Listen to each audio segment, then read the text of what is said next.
Hey Matt, you wanted some recipes, so I thought what better way than to show you. So I'm going to show you how to make risotto. It's kind of fancy, but it's really cheap and it's actually really easy to make and it's a great dish. So here it is.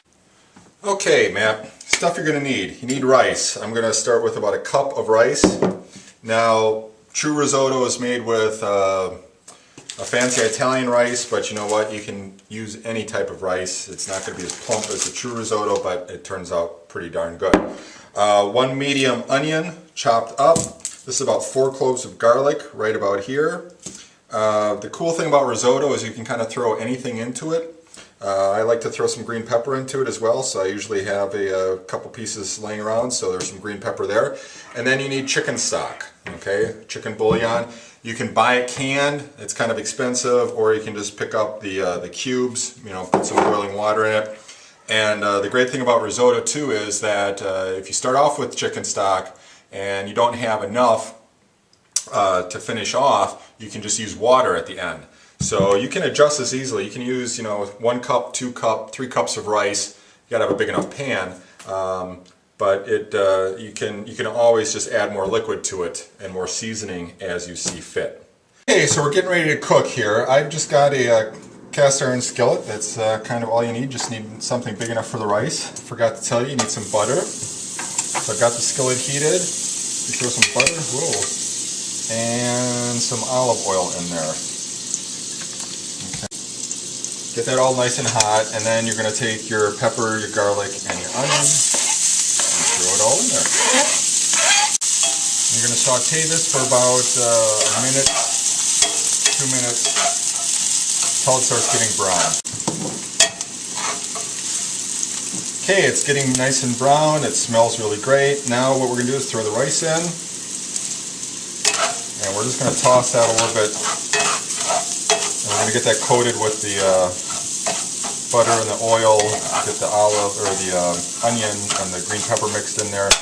Again, risotto is very forgiving. If you don't have enough oil or anything, you can just add a little bit in there. Okay. So we get that all nice and mixed up. And now we bring the chicken stock over. And you're just going to take about a cup of the chicken stock and pour it in there.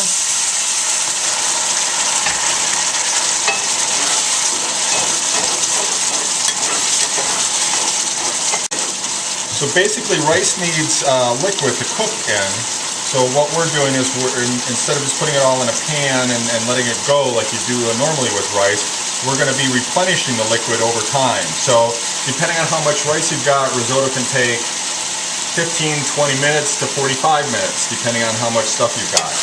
The only bad thing about risotto is you've got to kind of stay over it, you got to be stirring it, making sure that it doesn't, you know, the liquid doesn't boil down and that it doesn't stick and burn at the bottom. So as you notice, it's getting a little bit dry here, so what we're going to do is we're just going to add some more chicken stock. Okay, it's about 15 minutes into this now. It's getting a little dry again. So I'm going to add the last of my bouillon, my chicken stock.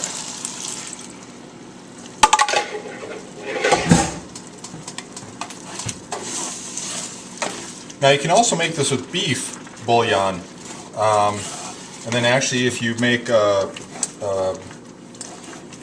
ground beef on the side with some tomato sauce, it's really, really good, and I'll show you that another time. But now what you can do is just take a little bit, be a little hot, taste it, and the rice is still a little crunchy, it's still a little undercooked, so if this liquid doesn't finish off the rice, doesn't finish cooking the rice, I can just use some water at this point because the chicken flavor is already cooked in. Okay, a little tip I learned from your mother is I spilled here, clean up as you go along. It makes life a lot easier.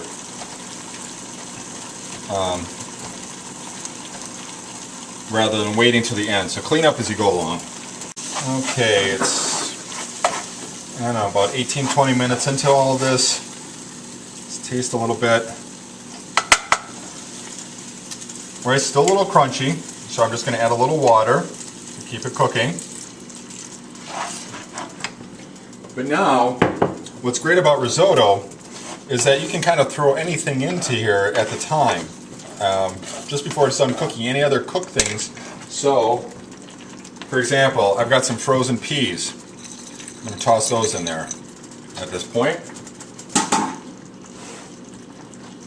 I've got some leftover cooked chicken. Don't do raw chicken, you got to have cooked chicken at this point. So I'm just going to throw that in there. Stir that in. And because I've never tried it before,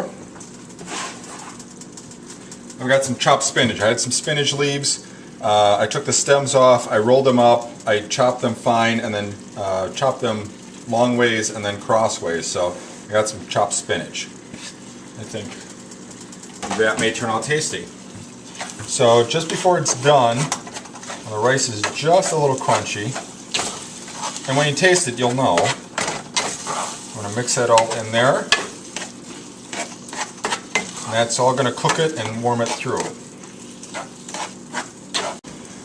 Okay, so I've added the peas, the spinach, the chicken. Other stuff that's good in here, green beans, carrots. If you add carrots, you got to add them earlier because it's a thick, hearty vegetable. It's a root vegetable. They got to cook a little bit more.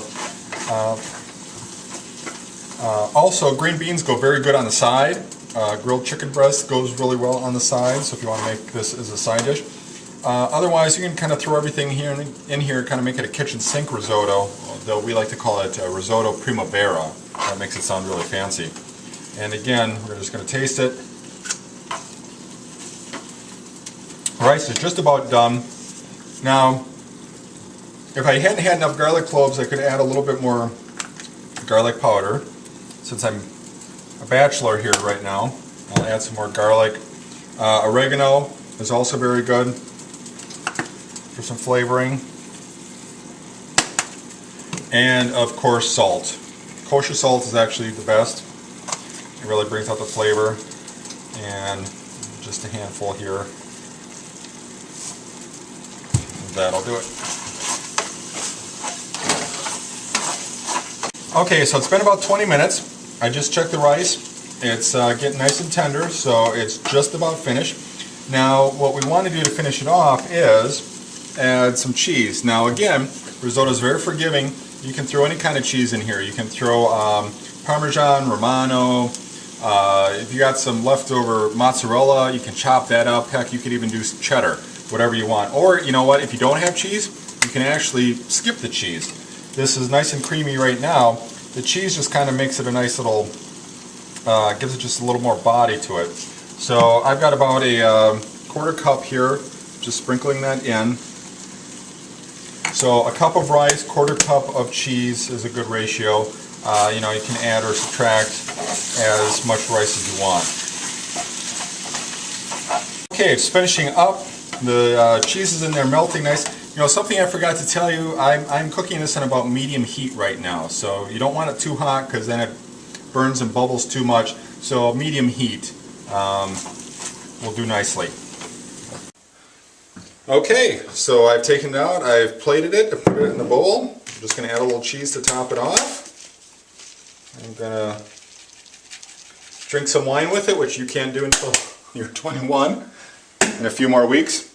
So to recap, okay, rice, this was about a cup to start. I had chicken bouillon, which you can pick up, and just the hot water stuff. I chopped up medium onion, about 4 cloves of garlic for this, some green pepper, optional. If you don't have onion, garlic, you can always, throw some more garlic powder in, oregano, salt. You can add some more spices later on. The kosher salt is always good. So you take the onion, the pepper and everything, you brown it in a mixture of olive oil and butter, throw the rice in there, and then start adding the chicken broth. And from there you can add stuff. Spinach, chicken. With the chicken, it's a main dish. I mean, this is going to be my dinner tonight. It can also be a great little side dish to whatever you want. So enjoy. Love you, Matt.